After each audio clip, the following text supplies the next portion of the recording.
Hey there guys, Credidread here, and this is my video for my top 5 location suggestions for H1Z1. I thought this would be an interesting topic to cover, and I'm really excited about the game. I think it's great how at the end it's going to be this massive map, and also it's got seasons as well, which is great. But as they expand and develop a larger map, new assets need to be added so the scenery and interaction with the land isn't so monotonous. So these are my top 5 location suggestions that I reckon would make the game awesome if they were made, and I'll explain why as we go along. So check it out, here we go. Number 5. Country clubs. Situated in a country reserve or in a wealthy neighbourhood, you could come across the Country Club. I think if you want a realistic wide-scale simulation of Civilization Lost, then show the class system, so you can raid through ruins of rich neighbourhoods to middle-class suburbia to poorer neighbourhoods. The Country Club would make an excellent addition to any remnants of upper-class areas. Your typical rich person's country club could be a grandiose manor falling apart or perhaps half burnt out. Inside you can find a range of different interesting items such as fencing gear, clay shooting rifles, even to expensive wine and tins of caviar, or even something even comical, even like a blunderbuss or something, which you can find in a hunting room. I mean, I'm just throwing ideas out there, but I think it's a really good and versatile area. Outside could be surrounded by overgrown fields that are once pristine golf courses. The only remnants of them is the sand dunes and decrepit flagpoles sticking out from the long grass. While searching outside, I guess you could find a range of different things. For one, I could think would be a really good one is batteries from golf carts and plumbing parts from sprinkler systems that you could take and then craft into something else later on down the line. But why I really chose this site and put it in my top 5 is down to its topography. You have a large building or complex here surrounded by open ground with hills and bunkers, so if you're getting attacked from either inside or outside, you've got interesting and diverse cover to work with. I think if you were in a group, it would be awesome as well if you could lay down suppressing fire, and then I think the bunkers, these decrepit old ex-golf course bunkers, would be great to move from cover to cover with. So not only have you got interesting loot there, you've also got interesting scenery to have post-apocalyptic battles in, but I won't get too carried away with it, so moving on anyway. Number 4. Highways.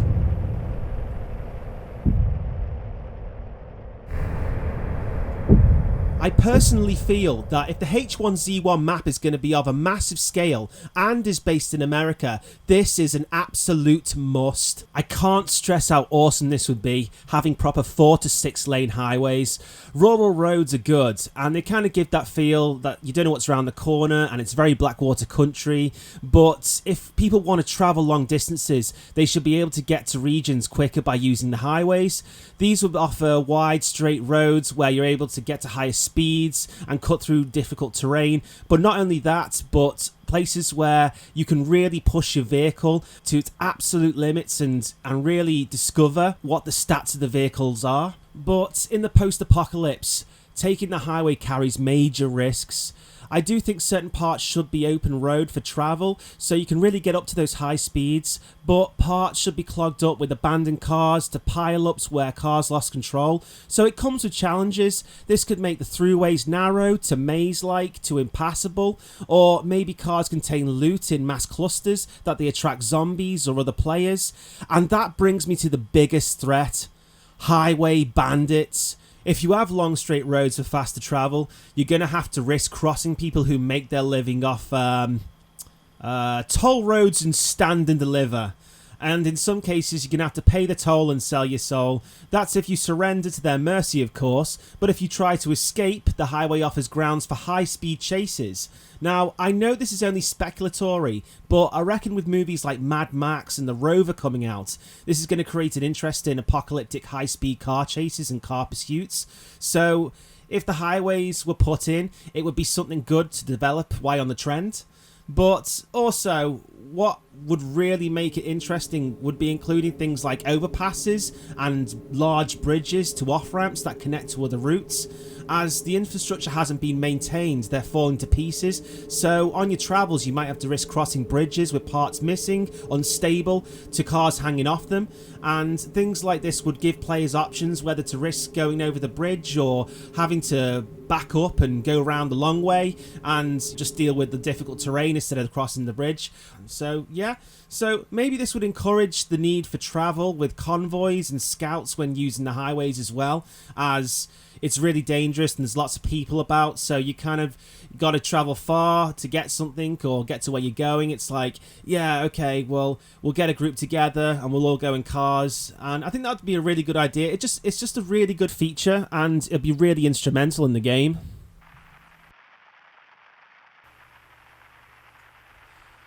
Number 3. Industrial sites. Right.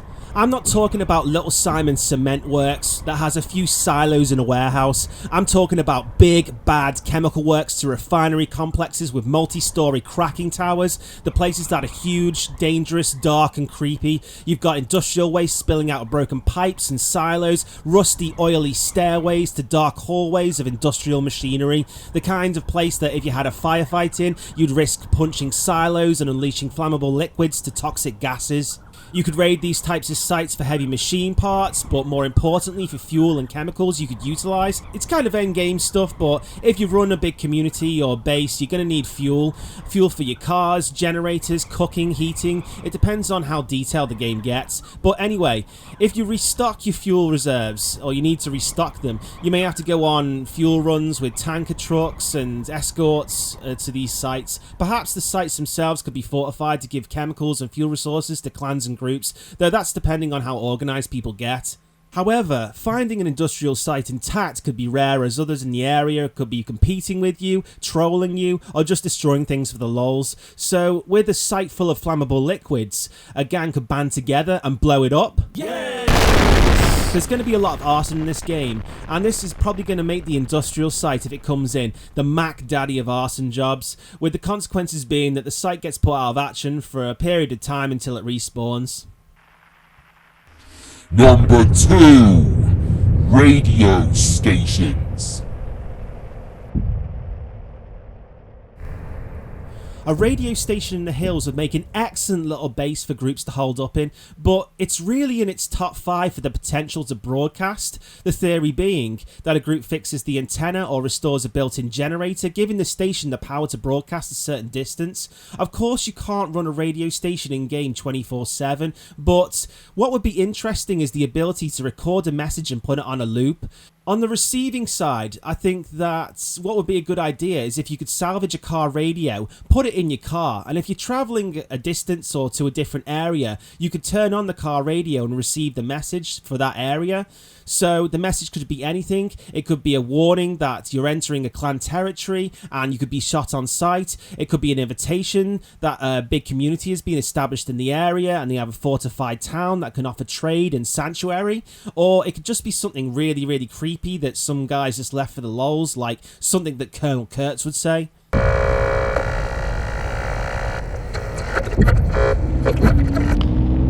I watched a snail crawl along the edge of a straight razor. That's my dream. That's my nightmare. What the fuck? Number 1. Commercial airports.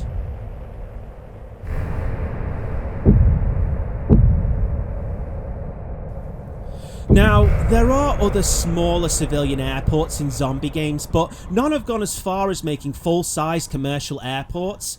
I can imagine a large airport would be a pretty messed up place. Years after the outbreak, the once bustling terminals lie powerless and silent. Its networks of shadowy corridors and walkways connect to rusting shells of rotting passenger jets.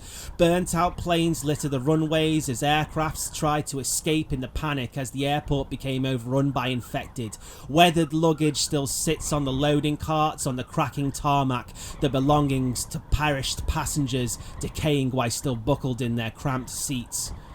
To me, the commercial airport got number one for loads of different factors that makes it an incredibly dangerous but a greatly rewarding site, I reckon. Firstly, for a fairly sized commercial airport, it could be massive.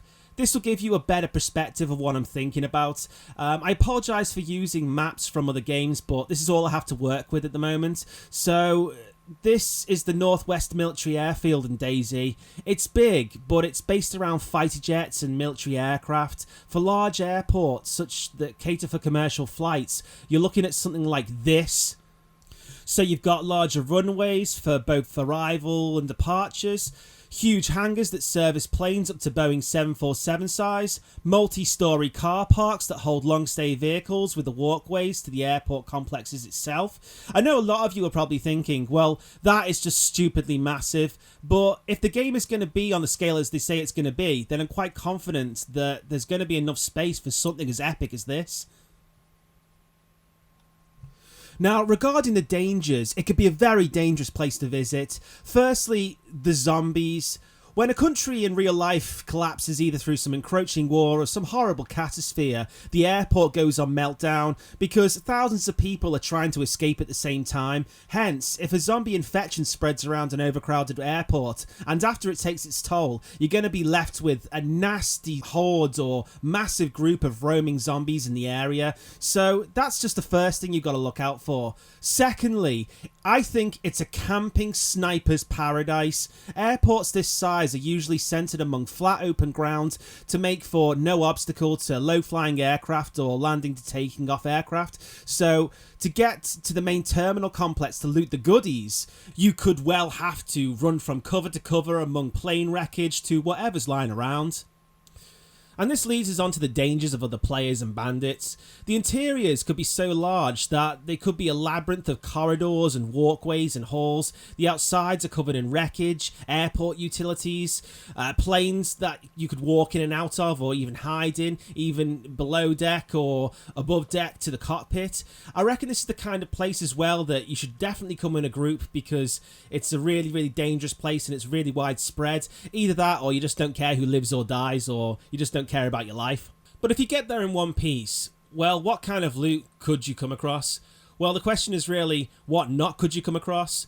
You could break open suitcases, and in there you might find intact clothing to rare items. On a side note, I know that Sony devs are talking about making money off selling gear in the game, but later on down the line, if they were going to give giveaways in clothes, for instance, they could spawn them in the airport suitcases, so it's for free, but you do have to work for it and earn for it and take a risk to get it. I just thought it'd be a cool idea. While looting through planes and the rest of the airport, you might still find edible food and drink.